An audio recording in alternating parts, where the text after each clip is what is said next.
My fiancé accidentally sent me a voice memo meant for his sister, and what I heard about me made me leave the next morning with a plan he never saw coming. Hello everyone. Thank you for being here with me today. Before I begin my story, I'd love to know which city you're joining us from. Please feel free to share in the comments. Now, let me take you into this story. The rain hammered against my apartment window like a pair of angry fists, a relentless rhythm that had been going on for 3 days straight. It felt fitting, really. The gray, weeping sky was just an echo of the storm that had been brewing inside of me for the last 3 months. I sat there in the darkness of the living room, curled into the corner of our ridiculously expensive sofa, the only light coming from the phone glowing in my trembling hands. The voice memo that changed everything was still echoing in my mind, playing on a cruel, unending loop that I couldn't shut off, even when the phone was silent. 27 seconds. That's all it took. The length of a commercial break. Less time than it takes to microwave a bag of popcorn. 27 seconds to shatter 5 years of my life and give birth to something darker, something colder, something hungrier for justice. I caught my reflection in the black, rain-streaked window, and for a second, I didn't recognize the woman staring back. Her eyes were hollow, rimmed with a darkness that had nothing to do with lack of sleep. Her face was pale, drawn. I could just barely make out the faint, faded shadow of a bruise on my throat in the dim light, a ghost of a touch I'd tried so hard to forget. And she was smiling. It wasn't a happy smile.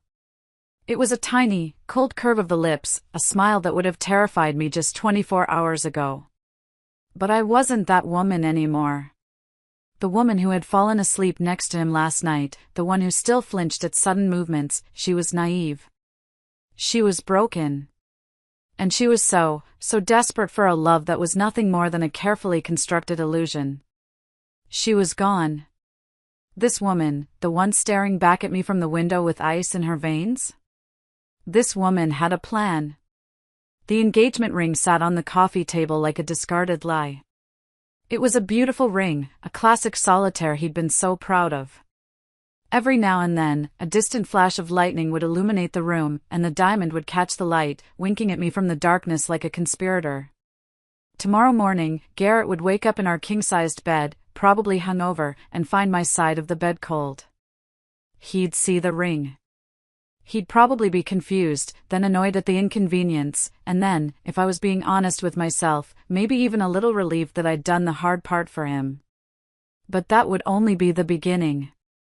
Because what he said about me in that voice memo, what he really thought of me after all this time, what he'd been telling his sister behind my back while I was at home making his favorite dinner, that required something far more devastating than just disappearing. That required a reckoning. A complete and total dismantling of the perfect life he was so proud of. I picked up my laptop from the floor, the screen lighting up my face in the darkroom. I opened a new document, the blinking cursor a steady, patient heartbeat. I began to type. The first email, a carefully worded professional communication, would go out at exactly 9 a.m. The second, to a different recipient, would go out at noon.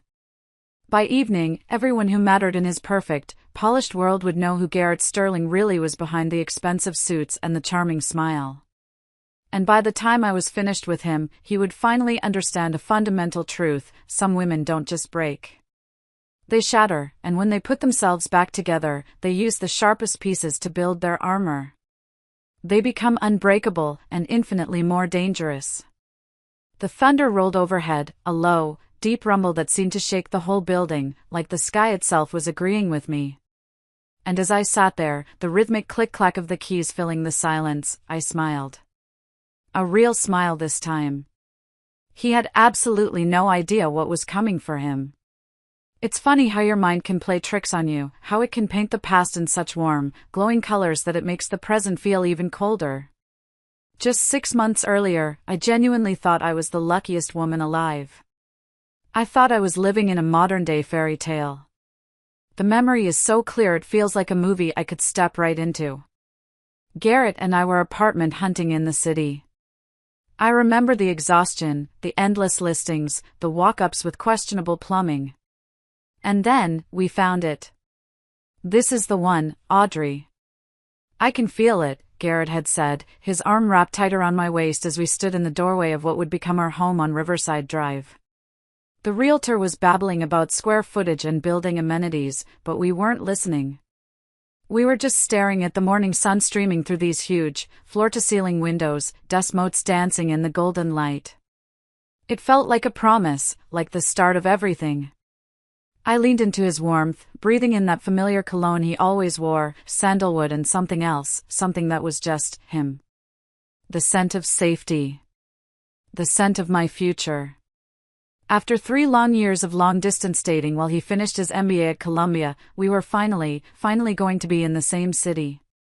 No more tearful goodbyes at the airport, no more counting down the days until the next weekend visit. The endless countdowns were over. It's perfect, I whispered, and I meant it with every fiber of my being. The hardwood floors gleamed under a fresh coat of polish. The kitchen was a dream, with beautiful granite countertops and brand-new stainless steel appliances. And the bedroom had a view of the Hudson River that literally took my breath away. I could already picture waking up to that view every morning. Garrett spun me around, his green eyes sparkling with the same pure, unadulterated excitement I felt bubbling up in my chest. "Perfect for my perfect girl," he said, pressing his forehead against mine. His smile was so wide and genuine. "I can't believe we're finally doing this." Neither could I. The first few weeks were a chaotic blur of unpacking boxes, ordering takeout because we couldn't find the pots and pans, and laughing until our sides hurt when we tried to assemble a complicated piece of furniture from IKEA. One night, we gave up and just ate pizza on the floor, using a cardboard box as a table, planning out our whole future. We talked about promotions, about getting a dog, about where we'd spend the holidays. Everything felt possible. That first month was a dream.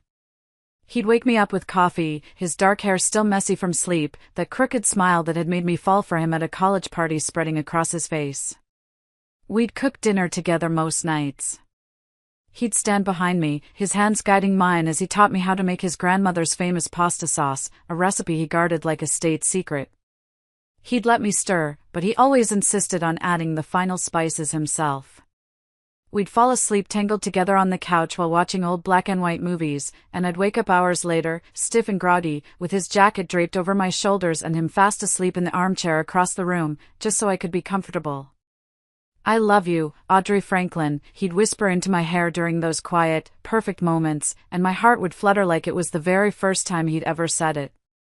2 weeks after we moved in, he proposed. It wasn't a huge, flashy affair. It was quiet, and it was perfect. He took me up to the roof of our building at sunset. The sky was a brilliant swirl of orange and pink, and the city lights were just starting to twinkle to life below us. He'd set up a little blanket and a bottle of champagne. He talked about our journey, about the years of being apart, and about how he knew from our first date that he wanted this, with me.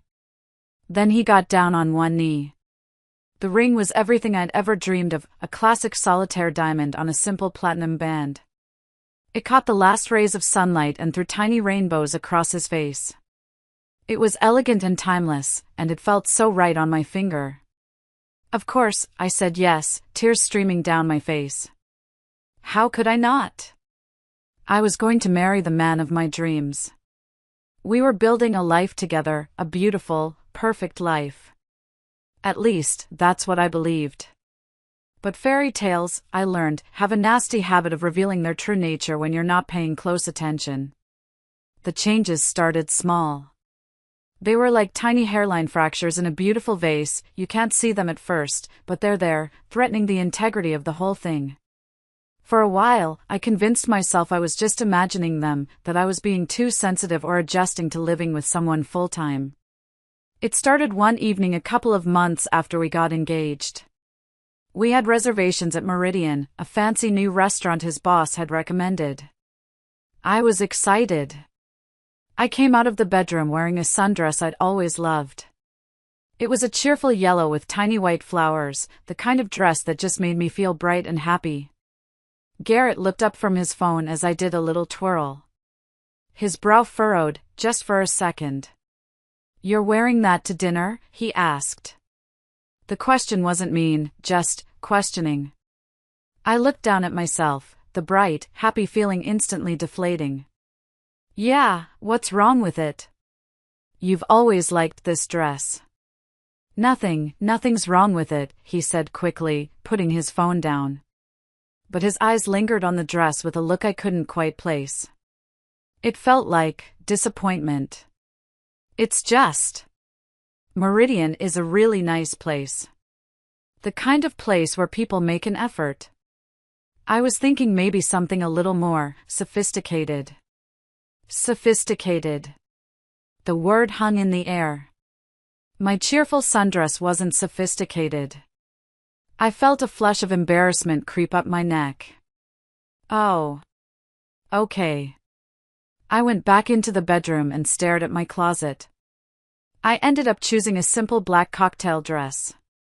It was a nice dress, perfectly appropriate, but it made me feel like I was playing a part, like I was in costume for the role of Garrett's sophisticated fiancé. But when I came out, Garrett's face lit up. He stood up and pulled me close for a deep kiss that tasted like approval. "There's my beautiful fiancé," he murmured against my lips. "You look stunning." The praise felt so good, so validating, that I pushed the uneasy feeling about the sundress to the back of my mind. At the restaurant, the waiter came to take our order. Before I could even open my menu, Garrett smiled charmingly and said, "We'll both have the salmon, and a bottle of the Sancerre." I must have looked surprised, because he reached across the table and squeezed my hand. "Trust me, you'll love it," he whispered. When the waiter left, I said, a little awkwardly, "Garrett, you know I don't really like salmon." He just laughed, a light, dismissive sound. "I was just trying to take care of you, honey. You always take forever to decide anyway. Besides, you've probably never had it prepared like this. I know what you like." But I hated salmon. I'd always hated salmon. It had a texture that made my skin crawl. But there it was, placed in front of me. And I ate it. Every last bite. I smiled and nodded and pretended to enjoy it as he talked about his new job at the investment firm, about the clients he was impressing, about the huge bonus he was expecting at the end of the year which would go into our future fund. I told myself it wasn't a big deal. He was just stressed and trying to be helpful. He was building a life for us. That one dinner opened the floodgates. The comments about my appearance became more frequent. My hair was too long and unprofessional, he'd say. So I got it cut into a chic bob. Then, a few weeks later, it was too short and severe. My makeup was too dramatic for daytime, then too subtle for a night out. The clothes I had worn confidently for years, the things that made me feel like me, suddenly seemed to be all wrong through his eyes. Too casual, too formal, too bright, too boring.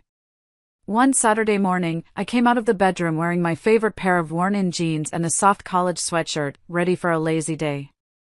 He looked me up and down. "You're not going out like that, are you?" "I was just going to run to the grocery store." "Audrey, you represent me now, too," he said, his tone gentle, like he was explaining a complex concept to a child. "We could run into one of my clients. You should always try to put your best foot forward."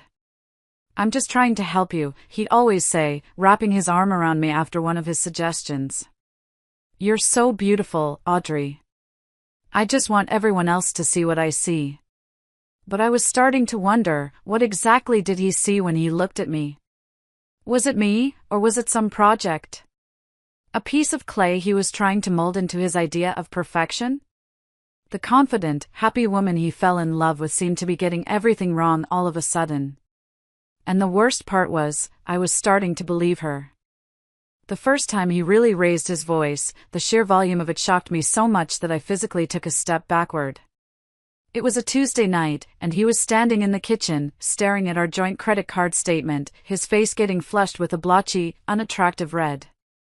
"Are you serious right now?" he snapped, waving the paper at me. It trembled in his hand. $212 at Target? What the hell did you even buy, Audrey? My voice came out smaller than I intended, a little shaky. Groceries. And some new towels for the guest bathroom. The old ones were getting frayed. Towels, he practically roared, and he threw the statement down on the granite counter with a loud, violent slap that made me flinch.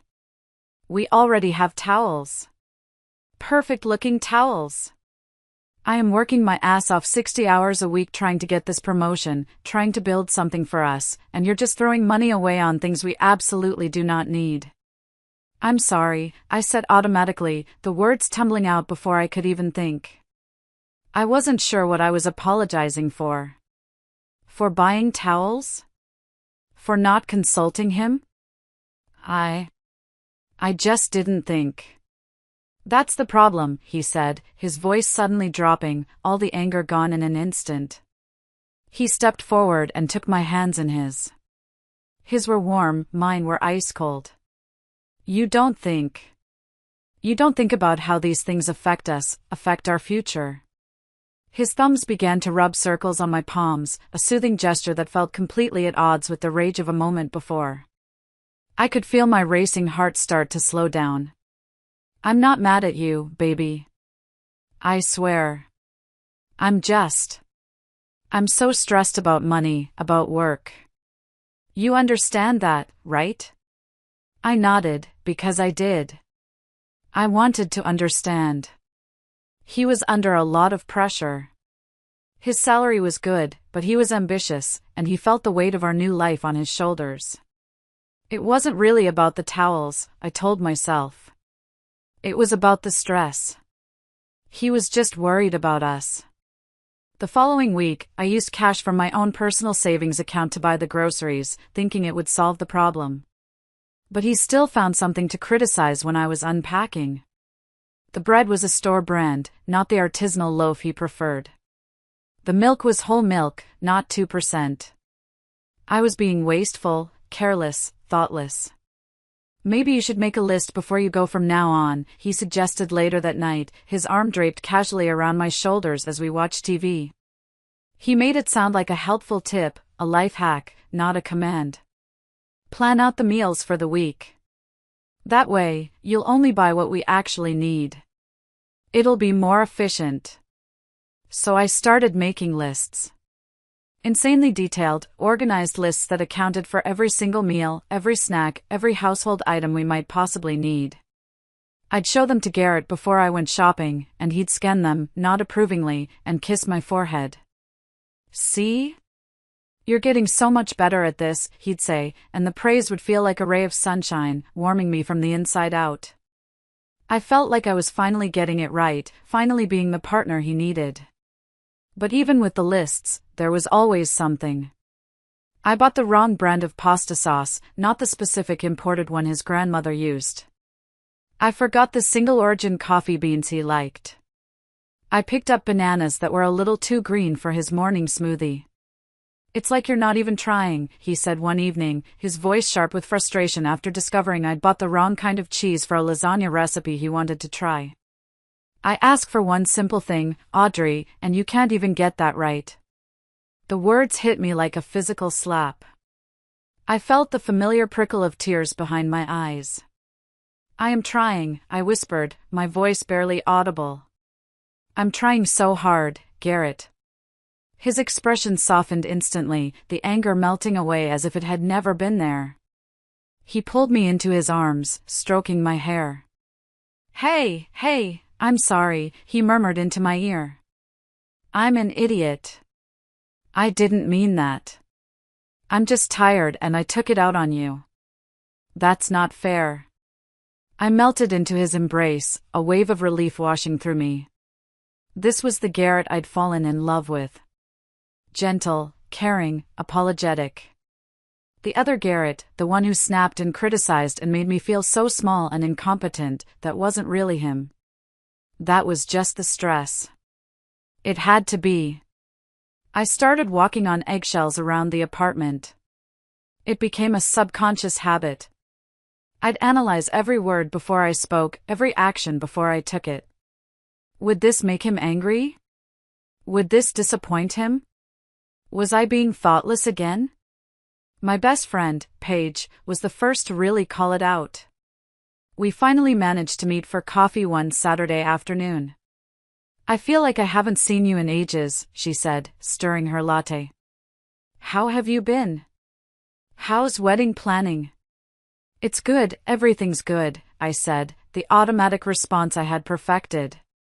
She put her spoon down and looked at me, her dark eyes studying my face with an intensity that made me uncomfortable. Audrey, be honest. Are you okay? You seem different. I'm fine, I insisted. Just tired from work. Are you happy? She asked, her voice soft but direct. With Garrett, I mean. With the engagement. The question caught me completely off guard. It felt like a punch to the gut. Was I happy? I loved Garrett. I was going to marry him. We had this beautiful apartment.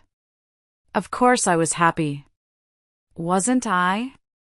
Yes, I said, but the word felt strange and foreign in my mouth. Of course I'm happy. Why would you ask me that? I don't know, she said, shrugging, but her expression remained concerned. You just seem smaller lately. Like you're trying to take up less space. Her words haunted me for days. The bruises started 3 months before the voice memo. The first one was an accident. We were arguing about something trivial, I can't even remember what, and I turned to walk away, to de-escalate. He grabbed my wrist to stop me, his fingers digging into my skin with a shocking, desperate force. Don't you walk away from me when I'm talking to you, he said, his voice low and dangerous in a way I'd never heard before. I looked down at his hand on my wrist, at the white marks his fingers were leaving. A cold, heavy dread settled in my stomach. You're hurting me, I said quietly. He released me instantly, his face a mask of shock and then deep, profound guilt. God, Audrey, I'm so sorry. I didn't mean to. He ran a hand through his hair, his eyes bright with unshed tears. I am so sorry. I would never, ever hurt you. You know that, right? I nodded, because I wanted to believe it. It was an accident. A moment of frustration. But the 5 small, dark bruises that bloomed on my wrist over the next few days told a different story. I covered them with long-sleeved blouses and bracelets. When Garrett saw me adjusting my sleeve to hide them, his face crumpled with guilt. I hate myself for that, he said, pulling me into a hug. It will never, ever happen again. I promise you, Audrey. And I believed him. I had to. But promises, I learned, are just words. The second time, he said I'd provoked him. The third time, there was no excuse at all. He backhanded me across the face, and the sound echoed in our perfect, sunlit apartment like a gunshot. He crumpled onto the couch, sobbing, a broken man. I'll get help, he choked out between sobs. I'll go to therapy. I'll talk to someone. I'll figure this out. This isn't who I am, Audrey. You know this isn't me. And God, how I wanted to believe him. Because if this wasn't who he was, then maybe we could fix it. Maybe we could go back to being that happy couple on the rooftop, planning their future. So I stayed. I stayed because I loved him. I stayed because I believed he could change. I stayed because leaving felt like admitting that the last 5 years of my life had been a complete and utter lie, and I just wasn't strong enough to face that truth. But the truth has a funny way of finding you, whether you're ready for it or not. The night that changed everything started like any other night that had become my new normal. It was a Wednesday. Garrett was working late again. At least, that's what he told me. I'd stopped asking too many questions about his schedule months ago after he'd snapped at me for being clingy and suspicious. It was easier to just accept his explanations. I was curled up on our expensive gray sofa, a half-read book in my lap that I'd been on the same page of for an hour. A cup of chamomile tea was growing cold on the coffee table beside me. I couldn't focus. The words on the page kept blurring together. My mind kept wandering back to our brief conversation that morning as he was heading out the door. I might be late tonight, Garrett had said, adjusting his perfectly knotted tie in the hallway mirror. The morning light caught the sharp line of his jaw, and for a fleeting moment, he looked exactly like the handsome, confident man I'd fallen in love with in college, before the stress and the pressure had started to change him. Big presentation tomorrow. The team wants to run through it one more time. Okay, I'd said, because that's what I always said now. It was the safest answer. I'll keep dinner warm for you. He'd leaned in and kissed my forehead. It was a brief, distracted press of his lips that felt more like a habit than a gesture of genuine affection. Don't wait up, he'd said, already pulling away. This could go really late. So, I hadn't waited up. I'd eaten dinner alone, a sad little salad I'd picked up from the deli because I didn't have the energy to cook something he would probably criticize anyway. I cleaned the kitchen alone, wiping down counters that were already perfectly clean. I settled in with my book alone. The silence in our beautiful, spacious apartment felt heavy, oppressive in a way it never used to. There was a time I'd enjoyed a quiet evening to myself, a chance to recharge. But now, it just amplified how completely and utterly isolated I'd become. Around 9 p.m., my phone buzzed on the cushion beside me. I glanced at it, expecting to see a text from Garrett saying he was on his way home. Instead, it was a notification I'd never seen before from our messaging app, a voice memo from Garrett. My heart did a little, stupid skip of happiness. Maybe he was thinking of me after all. Maybe, just maybe, he'd sent me a sweet, spontaneous message to brighten my lonely evening, the way he used to when we were long distance. He'd do that sometimes, send a short recording just to say he missed my voice or that he was thinking of me. Without even looking at the details, a small, hopeful smile already on my face, I picked up the phone and hit play. Garrett's voice filled the quiet apartment. But something was wrong immediately. He sounded different.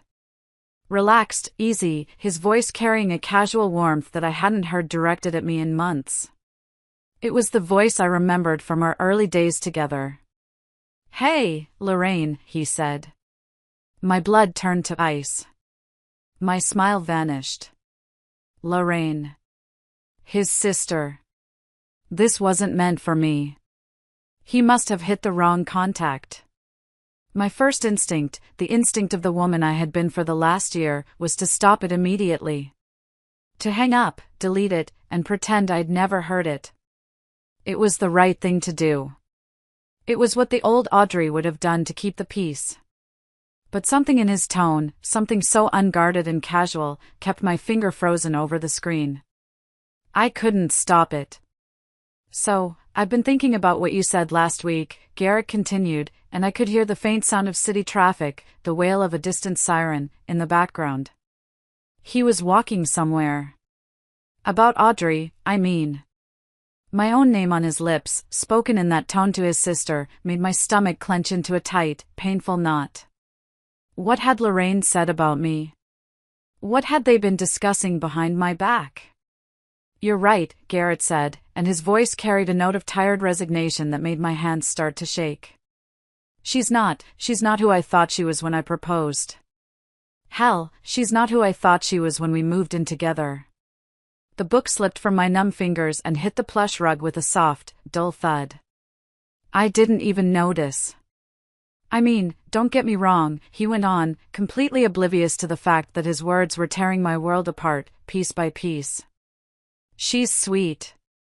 And she tries so hard to please me. It's almost pathetic sometimes. Pathetic. The word landed like a physical blow. But that's just it. She is pathetic. She has no backbone anymore, no opinions of her own. It's like living with a ghost. A ghost. He thought I was a ghost.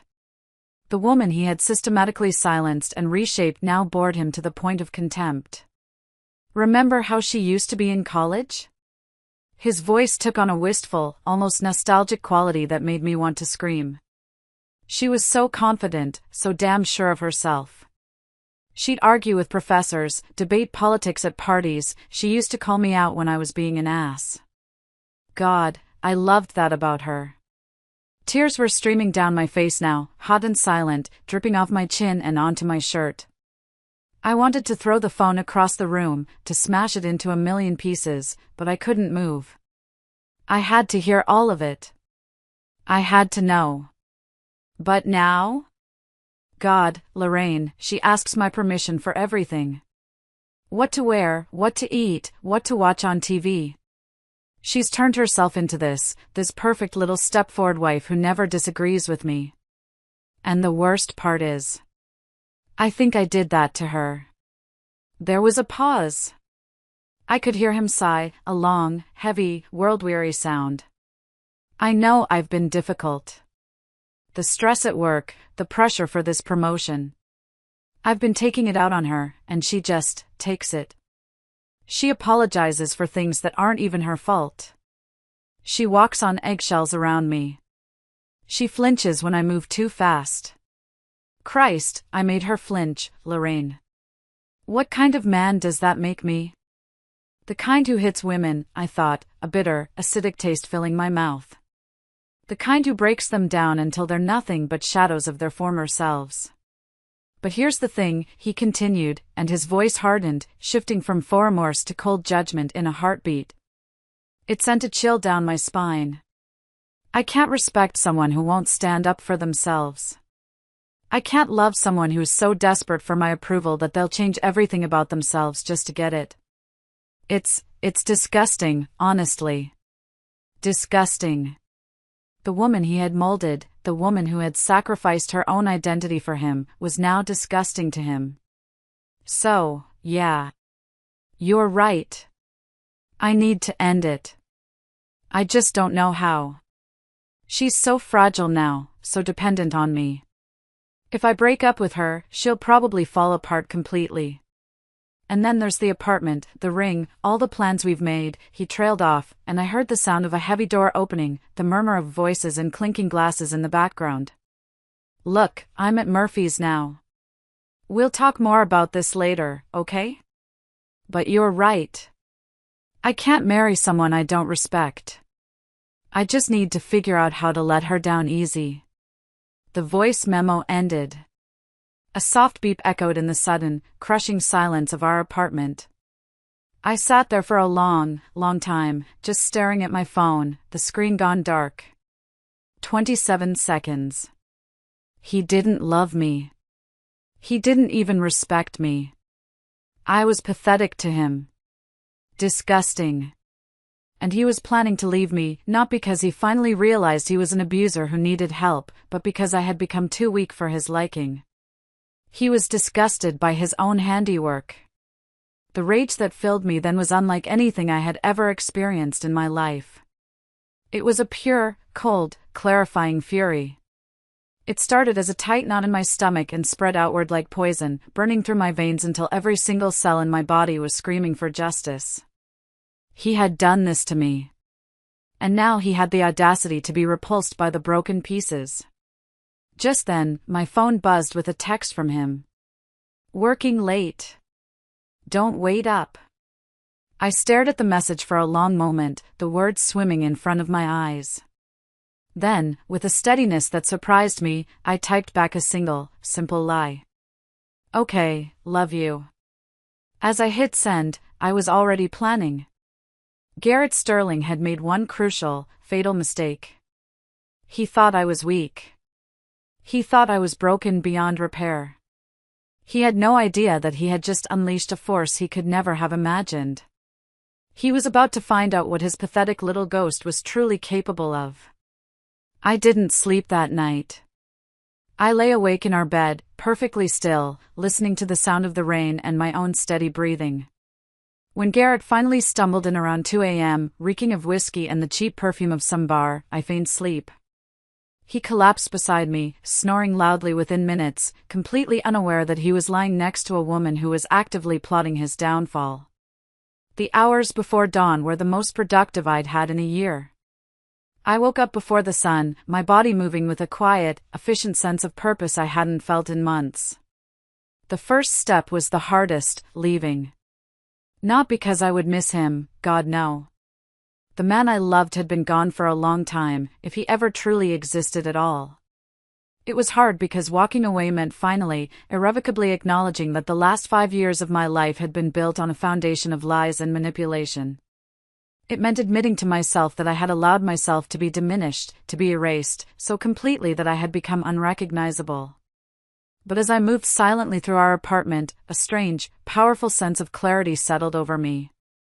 I wasn't running away, I was advancing to a new battlefield, and this time, I was the one setting the terms of engagement. I packed light. A single black suitcase. Enough clothes for a week. My laptop. A folder with my important documents, birth certificate, passport, social security card. And the small, cedar jewelry box my grandmother had left me in her will. It was a modest inheritance, but it was one of the only things in this apartment that was truly mine, something Garrett had never criticized or tried to change. Everything else could stay. The furniture we'd spent weeks picking out together, the expensive kitchen gadgets he'd insisted we needed, the carefully curated art on the walls, all of it was tainted now, contaminated by the truth. I took off the engagement ring. It felt heavy, foreign on my finger. I placed it on his nightstand, right next to his alarm clock, where he would see it the moment he woke up. No note, no tearful explanation. Just the 2-carat diamond solitaire that had once made me feel chosen, special, and loved. Now it just looked like what it had always been, a beautiful, expensive lie. My hands were perfectly steady as I used a ride-share app to call a car.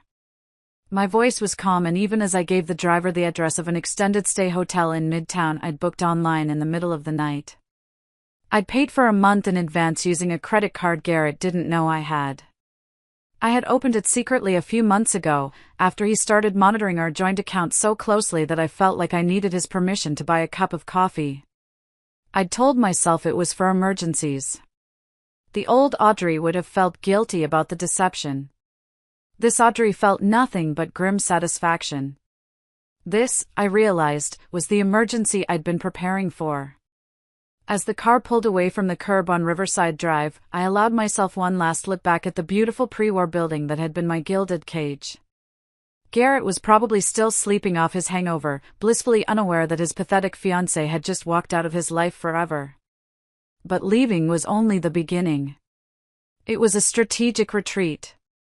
The hotel room was small and impersonal, with beige walls and generic art, but it was clean, anonymous, and it was mine.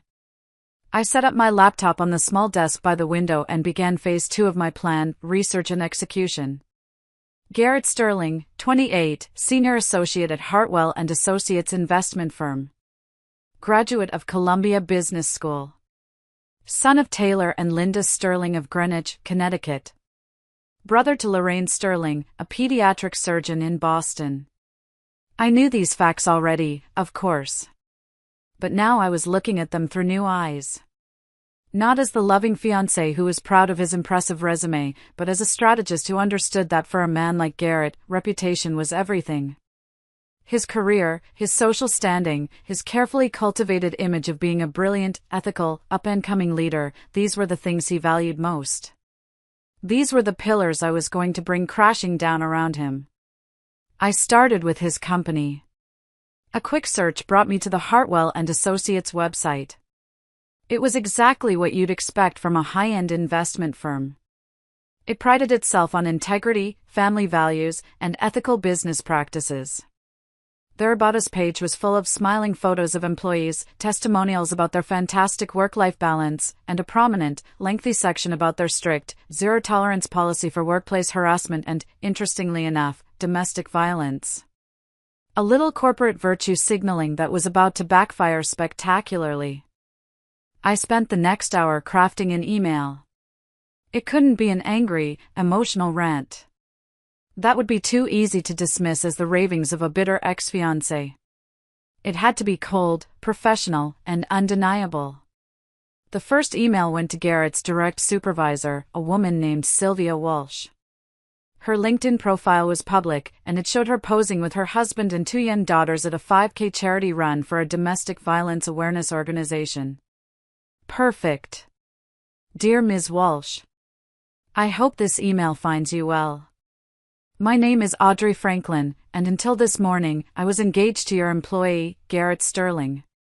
I am writing to you today to inform you of some deeply concerning behavior that I believe conflicts directly with Hartwell and Associates' stated commitment to ethical conduct and employee integrity. Over the past year, Mr. Sterling has engaged in a pattern of escalating psychological and physical abuse. I have documentation of these incidents, including photographs of injuries he has inflicted. While I understand that personal matters do not always reflect on professional conduct, I felt it was my duty to bring this to your attention, given the nature of Mr. Sterling's role in client relations and his representation of your company's values to the public. I am not seeking any specific action at this time, merely ensuring that you have all relevant information about an employee under your supervision. I trust you will handle this information with the discretion and seriousness it deserves. Sincerely, Audrey Franklin. I attached a single, high-resolution photograph, the one I had taken of the dark, finger-shaped bruises on my wrist after that first accident. At the time, I'd told myself I was just documenting it for my own peace of mind, so I wouldn't forget, so I wouldn't let him convince me it wasn't that bad. But a small, smart part of me, a part one thought was long gone, had known I might need it one day. She had been right. I stared at the composed email for a long moment, took a deep breath, and hit send. The first crack in Garrett's perfect world had just appeared. And I was just getting started. Phase 3 of my plan required a more delicate, public touch, social media. Garrett was incredibly active online, a master of personal branding. He carefully curated an image of a brilliant, hardworking professional who also had a perfect, happy personal life. Our feeds were a gallery of his success, photos of us clinking champagne glasses at company events, sun-drenched vacation pictures from our trip to Napa last year, and, of course, the gushing, performative posts about his recent promotion and our engagement. He had built a fortress of perceived perfection. I was about to dismantle it, brick by brick. I couldn't just go on a tirade and attack him directly. That would make me look unstable, vindictive, easy to dismiss as a crazy ex. No, I had to be smarter than that. I had to let the truth unravel itself, thread by thread, using the power of suggestion and the court of public opinion. I started by methodically, almost surgically, updating my own profiles. I logged into Facebook and changed my relationship status from engaged to single. The finality of clicking that button sent a strange shiver down my spine, a mix of grief for the future I thought I had and a thrilling surge of freedom. I removed Garrett from my profile picture, replacing it with a solo shot of me from a few years ago, one page had taken on a girls' trip. In the photo, I was laughing, my head thrown back, looking genuinely, uncomplicatedly happy. I wanted people to see the woman I was before him.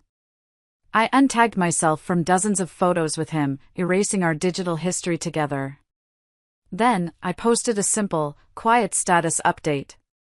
I typed and deleted several versions before settling on the right one. It had to be powerful but dignified. Sometimes the strongest thing you can do is walk away. It was vague, but it was enough. Within an hour, the notifications started pouring in. Comments and private messages flooded my inbox. Friends who had noticed I'd seemed different, quieter, lately. Family members who had harbored private doubts about Garrett but had been too polite to say anything. College acquaintances who remembered the opinionated, fiery woman I used to be. My cousin Beverly was one of the first to comment, "Are you okay, honey? Thinking of you. If you need anything, I'm here." My old college roommate, a woman I hadn't spoken to in months, wrote, "So proud of you for putting yourself first. You always deserve so much better." And then there was the one from my best friend, Paige. She didn't waste time with pleasantries. "About damn time," she wrote, and I could practically hear the fierce relief in her voice, even through the screen. I immediately picked up the phone and called her. "Paige?" I said, my voice a little shaky, the emotion I'd been suppressing finally bubbling to the surface. "Audrey. Oh my God, I saw your post. Tell me it's true. Are you out?" Are you safe? Her voice was a torrent of worry and hope. I'm safe, I said, and a wave of profound relief washed over me just from hearing her voice. I'm at a hotel in Midtown. I left this morning before he woke up. What happened? What was the final straw? Did he do something again? I took a deep breath, the phone pressed hard against my ear. He did everything, Paige. And I finally have proof he knows exactly what he is. I told her about the voice memo, my voice cracking as I repeated the words pathetic and disgusting. She was silent for a moment, and then I heard her let out a string of curses that would have made a sailor blush. That manipulative son of a... Audrey, I'm coming to you. Right now. Text me the address. I'm bringing a bottle of expensive wine and the biggest bag of greasy potato chips I can find. I responded to each public comment with grace and gratitude, never mentioning Garrett by name, never airing the dirty laundry in public. But the message was clear: I had left him, and the people who knew me best, the people who truly loved me, were relieved. The contrast would be stark when Garrett's friends and family started their inevitable inquiries. When they looked at my social media and saw the outpouring of genuine, heartfelt support. When they started to wonder what they'd missed, what signs they'd all conveniently ignored. By that evening, my phone was buzzing constantly. I was carefully crafting my responses, painting a picture of a woman who had finally found the strength to leave a toxic situation without ever using the word abuse. I told my sister, when she called in a panic, sometimes we mistake control for love. Sometimes we don't realize how small we've become until we remember what it feels like to breathe freely again. The whispers were starting. The seeds of doubt were planted. At 11:47 p.m., my phone rang. Garrett's name flashed on the screen. I let it go to voicemail. The message was exactly what I expected, a cocktail of confusion and irritation, disguised as concern. 20 minutes later, he called again. This time, I answered. Audrey, thank God. Where are you? Are you okay? His voice was different now. The casual annoyance was gone, replaced by a higher-pitched, more frantic tone. The emails had clearly started to land. He was feeling the heat. I'm fine, Garrett, I said, my voice deliberately calm and steady. In fact, I'm better than I've been in months.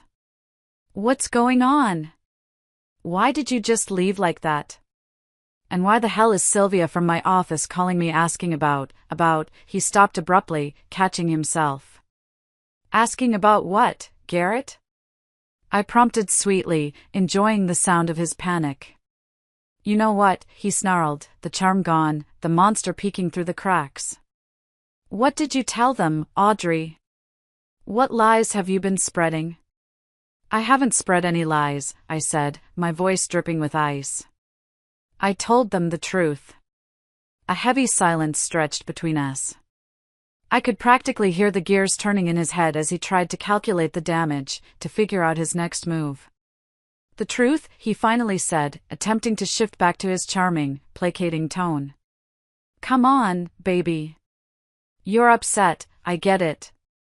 We've been under a lot of stress.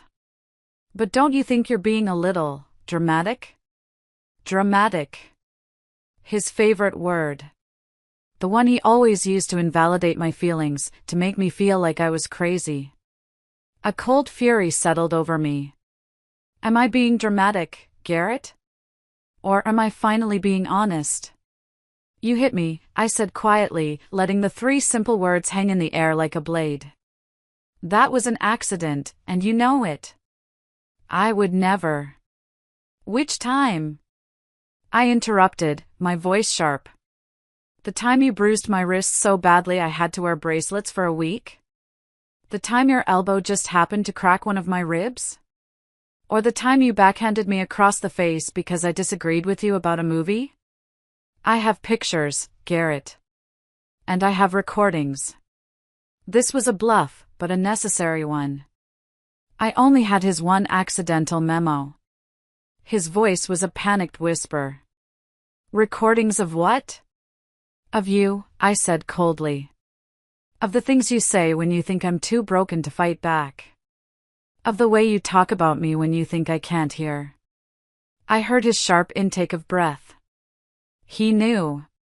He was remembering the voice memo. He was realizing his mistake was bigger than he thought.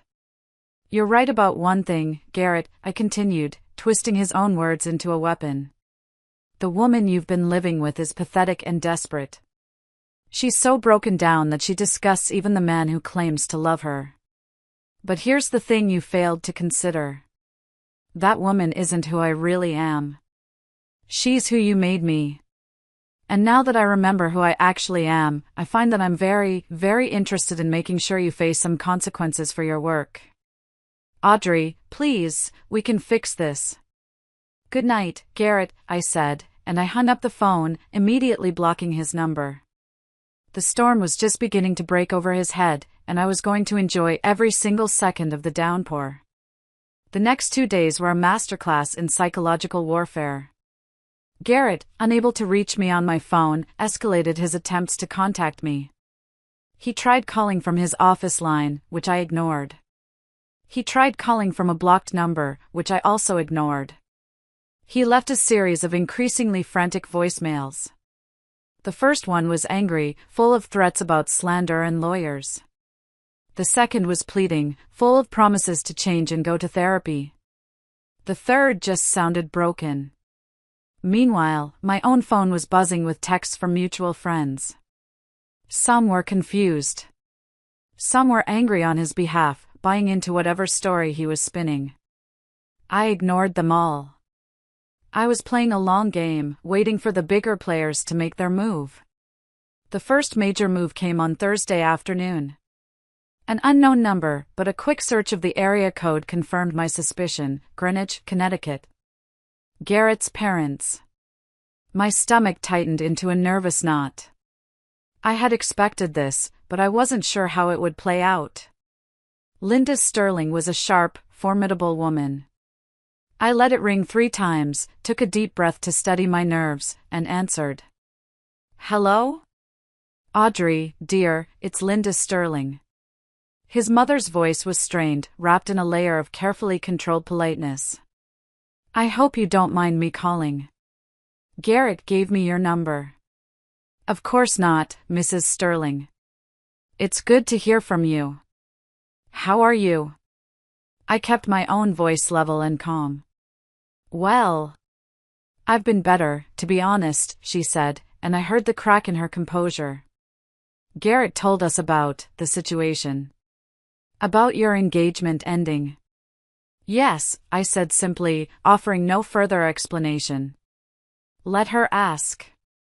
He also mentioned there might be some misunderstandings, she continued, clearly choosing her words with the precision of a lawyer's wife. Some things that have been said that might affect his job, his promotion. Misunderstandings. That was the word he was using. It was perfect. I'm not sure what Garrett told you, I said carefully, my voice full of a quiet, sad dignity. But I assure you, I haven't misunderstood anything. I have simply been honest about my experiences over the past year. There was a long, heavy pause on the other end of the line. I could almost hear her processing my words, weighing them against her son's frantic denials. Linda Sterling was a smart woman. She knew her son. She knew his temper. She knew his ambition. Finally, she took a breath, and her voice was softer, all pretense gone. She asked the question that changed everything. Audrey, did my son hurt you? The question hung in the air between us, heavy with implications. The old me, the woman who was desperate for her approval, might have tried to soften the blow, to protect him, to make excuses. But the old me was gone.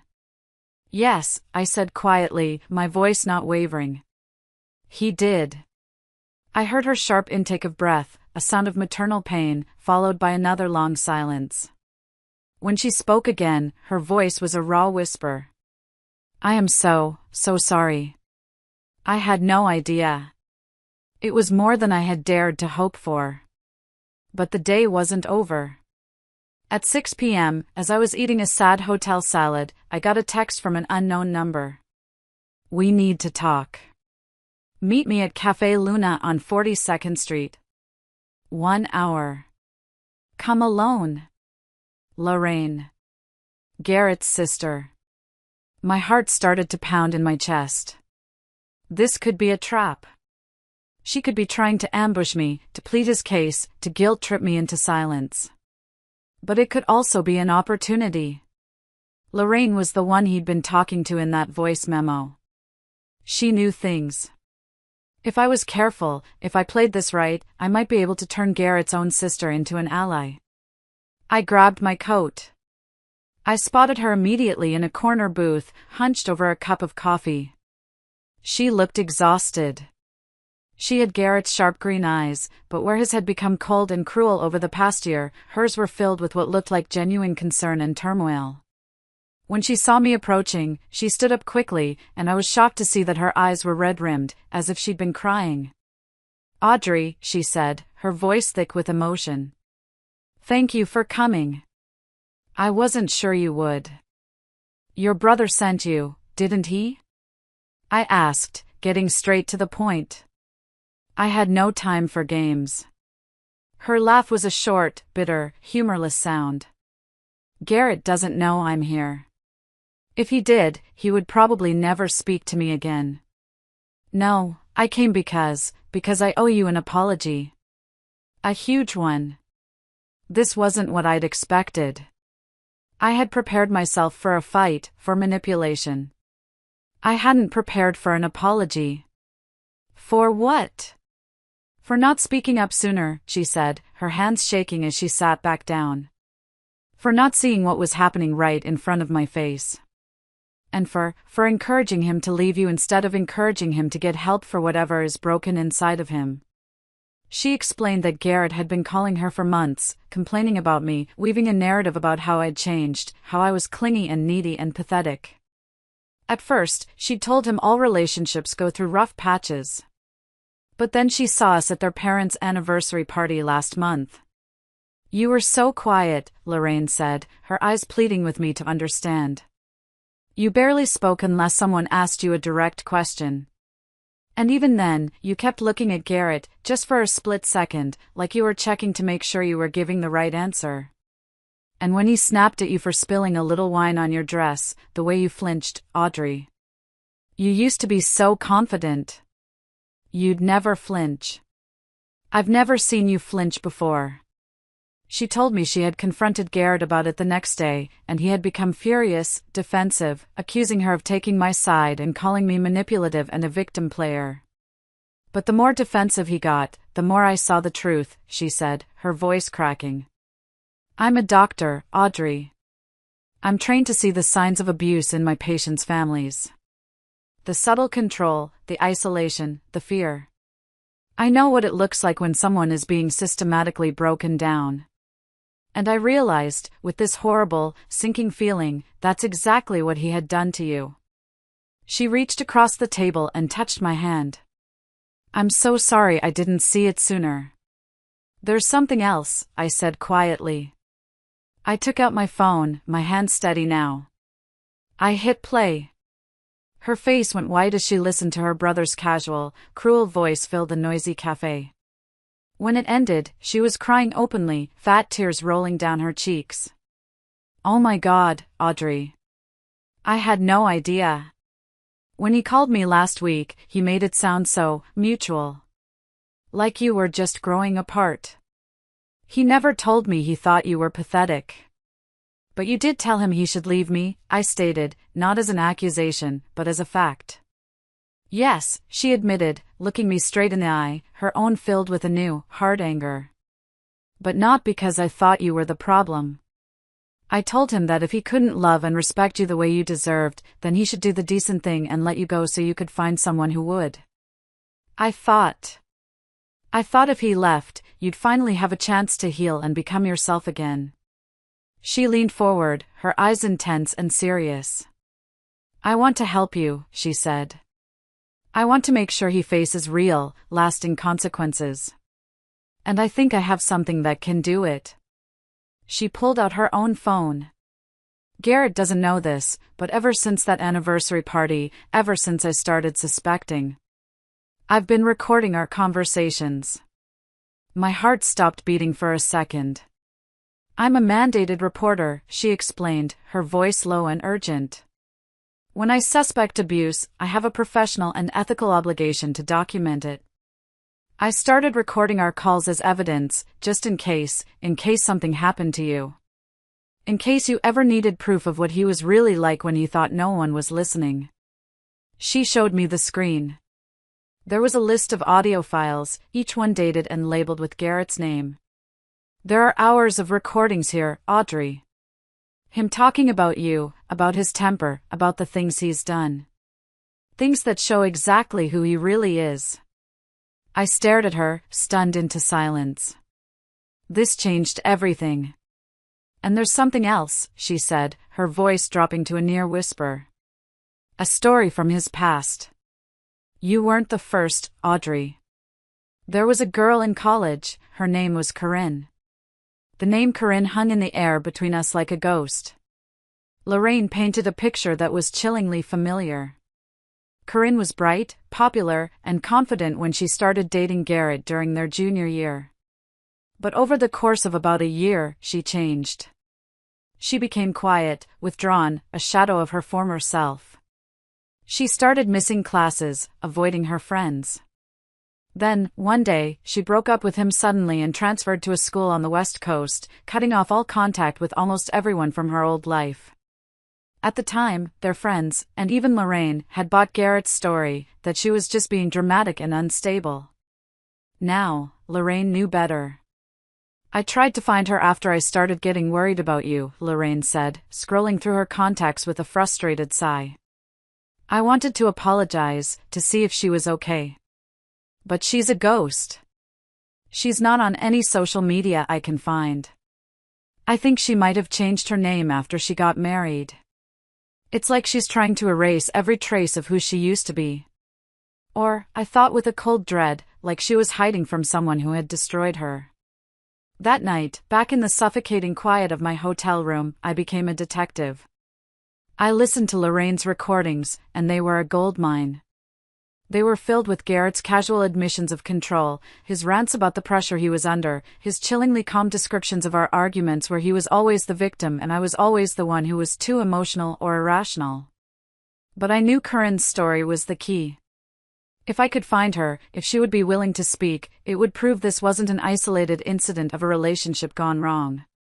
It would prove this was a pattern. A hunt.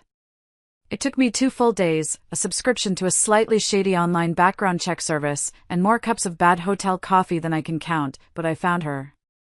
Corinne Walsh was now Corinne Martinez. She was a high school English teacher living in a small, quiet town in Oregon. She was married, had a 7-year-old son. She had built a whole new life for herself, as far away from Garrett Sterling as she could possibly get. Making that phone call was one of the scariest things I've ever done in my life. My finger hovered over the call button for a full 10 minutes. What if she hung up on me? What if she didn't want to be dragged back into a past she had so clearly worked hard to escape? What right did I have to disturb her peace? But then I thought about the next woman Garrett would date, and the one after that. And I hit the button. A soft, hesitant voice answered on the 3rd ring. Hello? Is this Corinne Martinez? I asked, my own voice trembling slightly. There was a cautious pause. Yes. Who is this, please? I took a deep breath, my heart pounding against my ribs. My name is Audrey Franklin. You don't know me, but I used to date Garrett Sterling. Silence. A heavy, crackling silence that stretched on for so long I thought she'd hung up. Then, a shaky, terrified whisper that was barely audible. Oh my God. I am so sorry to call you out of the blue like this, I said quickly, the words tumbling out of me. I know this must be a shock. But something has happened, and I found your name, and I think he did to me what he did to you. We talked for 2 hours. Her story was a chilling, heartbreaking echo of my own, but a darker, more violent version. The gradual erosion of her confidence. The isolation from her friends and family. The constant criticism disguised as helpful advice. The escalating control. And then, the violence that went far beyond a slap. "He broke my arm," she said quietly, her voice flat, as if she were reciting a fact from a textbook. It was the only way she could talk about it. We were at a party at his frat house. We were arguing because he thought I was flirting with one of his friends. He dragged me into a back room and he shoved me. Hard. I fell backwards over a chair and my arm just snapped. The sound was... I'll never forget that sound. "Oh, Corinne," I whispered, tears filling my eyes for this woman I'd never met. "He was so convincing," she continued, her voice gaining a bitter edge. "He rushed to my side, full of panic and apologies. He claimed it was a terrible accident, that I'd tripped in the dark and he had tried to catch me. He was so charmingly, devastatingly sorry. He brought me flowers at the hospital. He sat by my bedside. Everyone, my friends, my parents, everyone believed him. For a while, I almost believed him myself. Why didn't you report it? Why didn't you tell anyone?" I asked gently. "Because I was 21 years old and I was terrified," she said, her voice finally breaking, the raw emotion of 2 decades of silence pouring out. "And I was so ashamed. He had convinced me it was somehow my fault. That I had provoked him. He came from this powerful, wealthy family, his dad was some big-shot corporate lawyer. I was just a scholarship kid from a working-class town. Who would have believed me against him and his family's army of lawyers?" "I believe you," I said firmly, my voice filled with a conviction that surprised me. "And I think a lot of other people will, too." There was a long pause on the other end of the line. I could hear her crying softly, a sound of grief but also, I thought, of release. You really think we can stop him?" she asked, her voice thick with tears. "I think we already are," I said, and I told her everything, about the voice memo, his job, his family turning on him, Lorraine's recordings. I told her she wasn't alone anymore. By the end of the call, something had fundamentally shifted in her voice. The fear was still there, a ghost in the background, but it was overshadowed by a steely resolve I recognized from my own reflection in the window just a few nights ago. "I want to help," Corinne said, her voice suddenly strong and clear. "I want to give a formal statement to the police. I want to testify in court if it comes to that. Whatever you need. I have been hiding for 8 years, Audrey. I am tired of being afraid. I am so tired of letting him win. We had him. This wasn't just my word against his anymore. This was a documented, corroborated pattern of predatory abuse spanning nearly a decade. And the walls were about to come tumbling down. With Corinne's powerful testimony added to the growing mountain of evidence, the dam broke. The carefully constructed world of Garrett Sterling didn't just crack, it exploded in a spectacular fashion. The next few days were a whirlwind of righteous, satisfying destruction.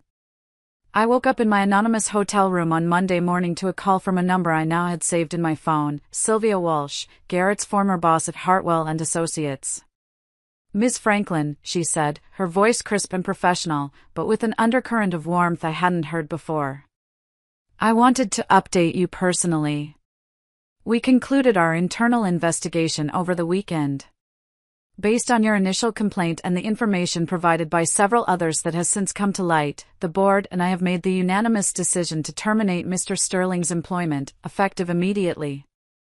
Others. Plural. It was happening. Women were feeling safe enough to speak up. "I also want you to know," she continued, "that your courage in coming forward has been instrumental. We take these matters very seriously, but sometimes it takes one person to be brave enough to light the match." She paused. We've also turned over our findings to the appropriate authorities, as some of the allegations made by other parties suggest potential criminal behavior. My next call was from that very authority, Detective Maria Santos with the NYPD's Special Victims Unit. Her voice was no nonsense. Ms. Franklin, I've received the file from Hartwell and Associates, and I've also just concluded a preliminary interview with a Ms. Corinne Martinez via video conference. We have more than enough to proceed. We'd like you to come in and give a formal, on-the-record statement this afternoon. I agreed without hesitation. On my way to the precinct, my phone buzzed with a news alert from a local blog, sent to me by my friend Paige. The headline was devastatingly public: rising star investment banker fired from prestigious firm amid multiple domestic violence and harassment allegations. The article was carefully worded to avoid a libel lawsuit, but it painted a clear and damning picture. It mentioned that multiple women, both from his professional and personal life, had come forward. It stated that a criminal investigation was underway, and it even hinted at a disturbing pattern of behavior going back to his college days. Garrett's LinkedIn profile, his monument to his own success, disappeared within an hour of the article being published. His Instagram went private.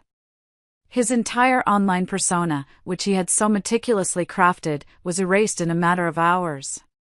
He was becoming a ghost. But the final, most devastating blow, the one that I know broke him completely, came from the one place he thought was an impenetrable fortress, his own family. I was having coffee with Lorraine that evening, a strange but comforting new ritual for us, when her mother called. Lorraine, seeing the look on my face, put the phone on speaker. "We've asked Garrett to leave the house," Linda Sterling said, her voice heavy with a grief and exhaustion that sounded bone-deep. We can't have him here anymore. Not after what we've learned. He's not the man we thought we raised." "What do you mean, Mom?" Lorraine asked gently, though I could see in her eyes she already knew. "We hired a private investigator, honey," Linda said, her voice trembling with a quiet rage. "After what Audrey told me, your father and we had to know the whole truth. And it's worse than we ever could have imagined. It wasn't just Corinne and Audrey. There have been others. At least 3 other women over the years that he's been involved with, maybe more." The investigator found old police reports that were conveniently never followed up on, hospital records with suspicious explanations for injuries, restraining orders that were quietly dropped after your father's old law firm got involved and made a donation. I felt sick to my stomach. This was a conspiracy of silence, paid for with money and influence, that had allowed him to continue his reign of terror for years. "We've also discovered some financial irregularities," Linda continued, her voice growing stronger, harder. "Money missing from accounts, credit cards opened in other people's names without their knowledge. It seems he wasn't just abusing these women, he was stealing from them too. Financial abuse to keep them trapped. We're cutting him off completely," Linda declared, her voice now filled with a cold, maternal fury. "No more money, no more support from the family law firm, no more excuses. He is on his own. We've also decided we're going to establish a foundation. A charitable foundation. The Sterling Foundation for Domestic Violence Survivors. We're seeding it with $5 million. It will be in Audrey's honor. And Corinne's. And all the other women whose names we may never know. We're going to fund domestic violence shelters and provide pro bono legal aid for abuse survivors so that men like our son can't hide behind their money and power anymore." Tears streamed down my face. Not tears of sadness, but of overwhelming, shocking validation. His own parents were not only holding him accountable, they were actively working to undo the damage he had caused, using their considerable resources to help his victims and prevent future ones. "He's completely alone now," Lorraine said after the call ended, her eyes wide with a mixture of horror and relief. "No job, no family, no powerful friends who will stand by him now that this is public. His reputation is destroyed. He's facing serious criminal charges. It's over." Good, I thought, a cold, hard satisfaction settling deep in my bones. He deserved to feel as isolated and powerless as he had made all of us feel for so long. If you're still listening to my story, if you're still here with me on this journey, could you do me a small favor? Please like this video and leave a comment with the number 1 down below. It lets me know that you've given me a like, and it tells me that you're right here with me, listening. Your support is a bigger encouragement than you could ever know. Please, comment with the number 1, and let me tell you how this all ended. The call I'd been waiting for, the one that truly signified the end of his reign of terror, came the following Monday morning. It was Detective Santos. "We've arrested Garrett Sterling," she said, her voice professional and devoid of emotion. "He was picked up at a hotel near LaGuardia an hour ago. Looks like he was trying to leave town. We've charged him with multiple counts, including felony assault, battery, stalking, and financial fraud. The DA is very confident in our case. Bail has been set at $500,000. Will he make bail?" I asked, a knot of anxiety tightening in my stomach. "Unlikely," she said, and I could hear a hint of satisfaction in her voice. "His personal assets have been frozen by the court pending the financial fraud investigation, and his family has made it explicitly clear to the district attorney's office that they will not be posting bond for him. He'll be staying in custody at Rikers Island until his trial date." Garrett Sterling, the handsome, charming, powerful man who had seemed so untouchable, was sitting in a jail cell. The man who had made me feel so small and worthless and afraid was now the one who was powerless, stripped of his freedom, his money, and his reputation.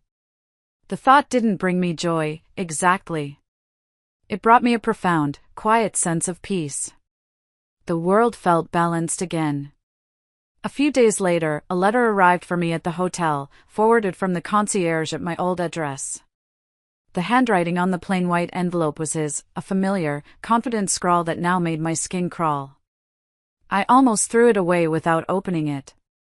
What could he possibly have to say that I wanted to hear? But some morbid curiosity got the better of me. I sat on the edge of the stiff hotel bed and tore it open. "Audrey, I know you probably don't ever want to hear from me again, and you have every right to feel that way. You can tear this letter up right now, and I wouldn't blame you. But I need to try to make you understand something. I never meant for things to go this far. I never meant to hurt you the way I did. I know that sounds like a weak excuse, and it is. But it's the truth. I've been doing a lot of thinking in here. There's nothing else to do but think. The silence is deafening. And I realize now, in a way I was too arrogant and selfish to see before, that I was sick. The pressure I put on myself to get that promotion, the insane need I have to control everything and everyone around me, it made me into someone I didn't recognize when I looked in the mirror. Someone I hate. I know I can't undo what I did. Not to you, not to Corinne, not to the others whose faces I see when I close my eyes at night. I know I can't take back the pain I caused or the damage I did to your spirit. But I want you to know that I am sorry. I am so sorry. Not just sorry that I got caught. I am truly sorry for what I did to you. I don't expect you to forgive me. I don't expect you to visit me or write me back or give me another chance. I just need you to know that you were right to leave. You were right to speak up. You were right to make sure I faced consequences for my actions. You saved yourself, and in doing so, you probably saved other women from me, too. You are so much stronger than I ever gave you credit for. And I'm deeply, profoundly sorry that it took me losing everything to finally see that. I hope, one day, you can find peace. I hope you can heal. I hope you can become the woman you were before I started breaking you down, piece by piece. I'm sorry, Garrett.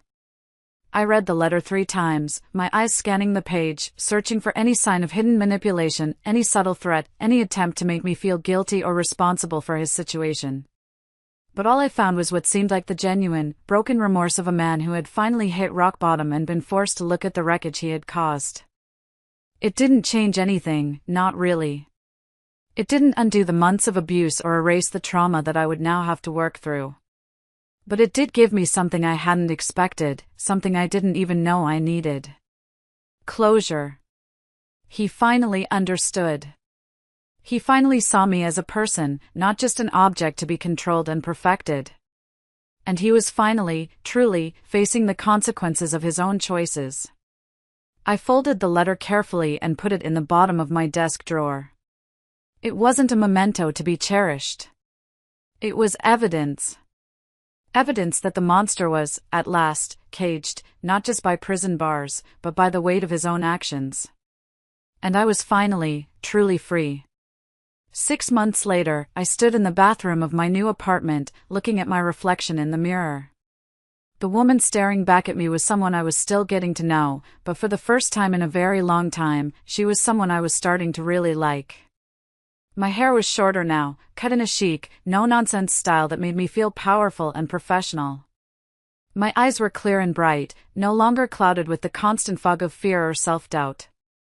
The physical bruises were long gone, of course, but more importantly, the invisible wounds, the ones that had taken so much longer to heal, were finally starting to fade into scars, reminders of a battle I had fought and won. The apartment was mine, truly mine.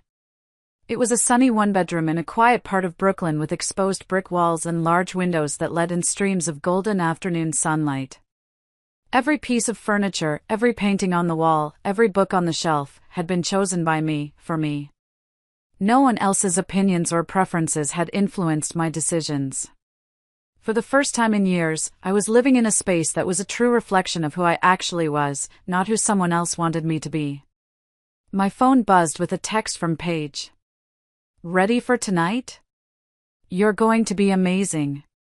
I'm so proud of you." Tonight was the official launch event for the Sterling Foundation for Domestic Violence Survivors.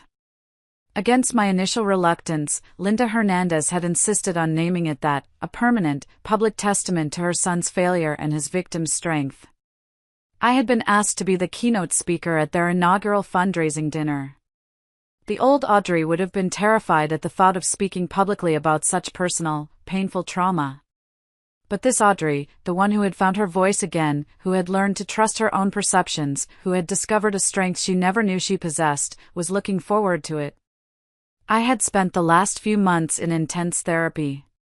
It had been hard work, harder than anything I'd ever done, forcing myself to unpack the psychological damage Garrett had inflicted. But it had been worth it. The criminal trial had been difficult, but ultimately satisfying. Faced with overwhelming evidence, Lorraine's recordings, Curran's powerful testimony, and the statements from 2 of his former colleagues, Garrett had accepted a plea deal. 5 years in a state prison, followed by 5 years of probation, mandatory lifelong counseling, and a permanent restraining order preventing him from ever contacting any of his victims again. He had stolen years of peace from us, but as Corinne had said to me after the sentencing, her hand gripping mine, he doesn't get to steal our futures. When it was time for my speech, I walked to the podium with steady steps and looked out at the sea of faces. I saw Lorraine and her parents in the front row, their faces a mixture of pride and sorrow. I saw Corinne, who had flown in from Oregon, sitting with her supportive husband. I saw Detective Santos, Paige, and my family. And I began to speak, my voice clear and strong, resonating through the silent ballroom.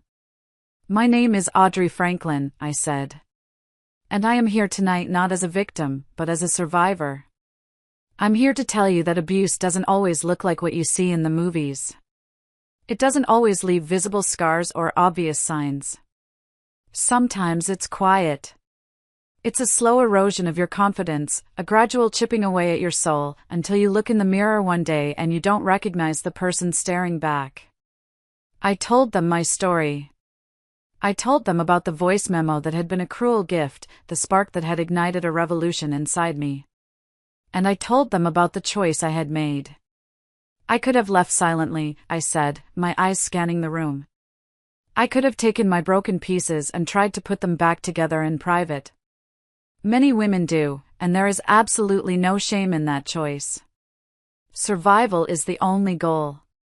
But I realized that my silence would be his protection. My shame would be his shield. And I refused to give him that gift. As I concluded my speech, I felt a sense of peace and purpose I hadn't felt in years. I am not the broken, pathetic creature Garrett Sterling tried to create, I said, my voice ringing with a conviction I felt in my very bones. I am someone who learned that strength isn't about never falling down. It's about getting back up, speaking your truth, and refusing to let anyone else's cruelty define your worth. The applause was thunderous, and it was genuine. Later that evening, as I was gathering my things to leave, a young woman, probably in her early 20s, approached me. Her eyes were wide and nervous, and she was wringing her hands in a way that I recognized immediately. "Ms. Franklin," she said quietly. "I'm sorry to bother you, but I wanted to thank you for your speech. For everything you've done." "You're not bothering me at all," I said gently, giving her a warm smile. "What's your name?" "Sarah," she said. "And I think I might be in a situation like yours was, with my boyfriend. I've been making excuses for him for months, telling myself it's not that bad, that I'm being too sensitive. But listening to you tonight," her eyes filled with tears. "It is that bad, isn't it?" she whispered, a heartbreaking plea for validation in her voice.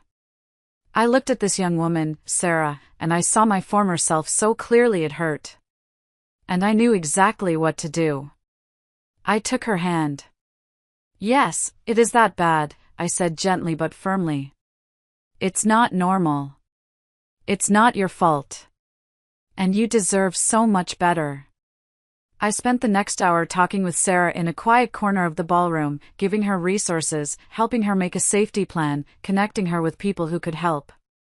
As I watched her walk away with the business card of a therapist and the number for a local women's shelter clutched in her hand, I felt the deep, profound satisfaction that comes from knowing your own pain has been transformed into purpose.